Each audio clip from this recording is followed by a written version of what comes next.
દોસ્તો, અંબાણી પરિવાર હંમેશા લાઇમલાઇટની નજીક રહેતો હોય છે. અંબાણી પરિવારના દરેક સભ્યો ખૂબ આધ્યાત્મિક છે. ત્યારે એક એવા વ્યક્તિ છે કે જેની સામે હંમેશને માટે અંબાણી પરિવાર ઝૂકતો હોય છે. આ અંબાણી પરિવાર હંમેશા અન્યને રિસ્પેક્ટ આપતો હોય છે.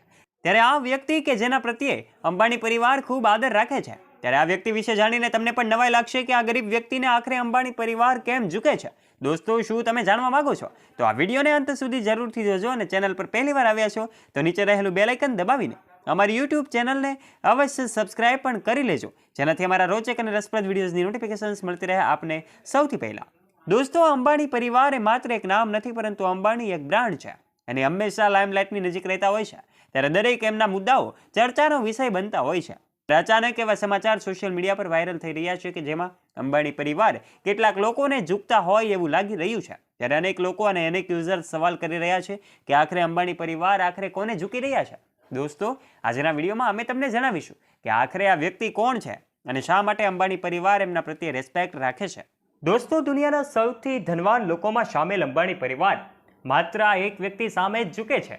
ત્યારે તહેવારોમાં અંબાણી પરિવારના આંગણે અનેક બોલિવૂડ સેલેબ્સની સાથે ક્રિકેટ જગતના દિગ્ગજો અને અનેક લોકો મહેમાન બન્યા હતા. ત્યારે એમાં એક વ્યક્તિ એવા હતા કે જેની સામે અંબાણી પરિવાર ઝૂકતા જોવા મળ્યા હતા. ત્યારે દોસ્તો, આ વ્યક્તિ જાણીને તમને નવાઈ લાગશે. દોસ્તો, આ કહી શકાય કે રાજકારણીઓ તો હાજર રહ્યા જ હતા, પણ રાજકારણીઓની સાથે સાથે બોલિવૂડ સેલેબ્સની સાથે ધર્મગુરુઓ પણ આશીર્વાદ આપવા માટે ઉપસ્થિત રહ્યા હતા. વરરાજાના માતા પિતા મુકેશ અંબાણી અને નીતા અંબાણીએ આધ્યાત્મિક ગુરુઓનું ભવ્ય રીતે સ્વાગત કર્યું હતું. યુગલને આશીર્વાદ આપવા માટે, અનંત અંબાણી અને રાધિકા મર્ચન્ટને આશીર્વાદ આપવા માટે દેશ વિદેશમાંથી અનેક લોકો પધાર્યા હતા. સાથે સાથે ભારતમાંથી પણ અનેક ધર્મગુરુઓ પધાર્યા હતા અને સંતો મહંતોની હાજરીથી આ કાર્યક્રમ એમ કહી શકાય કે દીપી ઉઠ્યો હતો.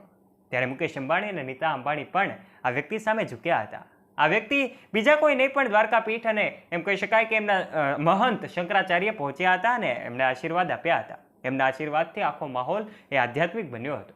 ત્યારે દોસ્તો, એમ કહી શકાય કે આ અનંત અને રાધિકાના આશીર્વાદ સેરેમનીમાં અનેક લોકો આશીર્વાદ આપવા માટે પહોંચતા હતા. એમાં નરેન્દ્ર મોદી પણ ગઈકાલે એમને આશીર્વાદ આપવા માટે પહોંચ્યા હતા. ત્યારે દોસ્તો, નરેન્દ્ર મોદી પણ આ બંને મઠના શંકરાચાર્યોને મળ્યા હતા અને એમના આશીર્વાદ લીધા હતા. ત્યારે દોસ્તો, અંબાણી પરિવાર દ્વારા વખતો વખત અનેક ધાર્મિક ગુરુઓને પોતાના એન્ટેલિયા બંગલોમાં બોલાવવામાં આવતા હોય છે અને એમની સેવા કાર્ય કરવામાં આવતું હોય છે. ત્યારે આ અંબાણી પરિવાર હંમેશના માટે સેવાકીય પ્રવૃત્તિમાં અગ્રેસર રહેતો હોય છે. એવી જ રીતે આ દિવાળીના ઉત્સવમાં પણ અંબાણી પરિવાર ખાસ અનેક લોકોને મહેમાનિત બનાવ્યા હતા. એમ કહી શકાય કે આ મહંતો એક પછી એક અંબાણી પરિવારની આ સેરેમનીમાં ઉપસ્થિત થઈ રહ્યા છે. બાગેશ્વર ધામ સરકારથી પણ ધીરેન્દ્ર શાસ્ત્રી આ નવદંપતિને આશીર્વાદ આપવા માટે પહોંચ્યા છે. આ ઉપરાંત અનેક સંતો અને મહંતો આશીર્વાદ આપવા માટે પહોંચતા હોય છે અને એમનો આધ્યાત્મિક અહોભાવ પ્રસ્તુત કરતા હોય છે.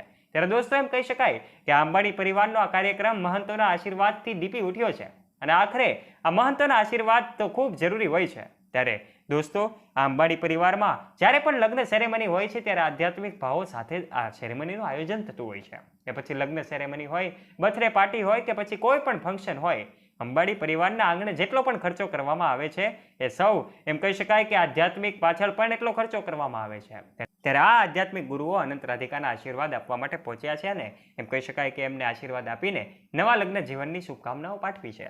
ત્યારે દોસ્તો, એમ કહી શકાય કે અંબાણી પરિવારે આ લગ્નમાં ખૂબ મોટો ખર્ચો કર્યો છે.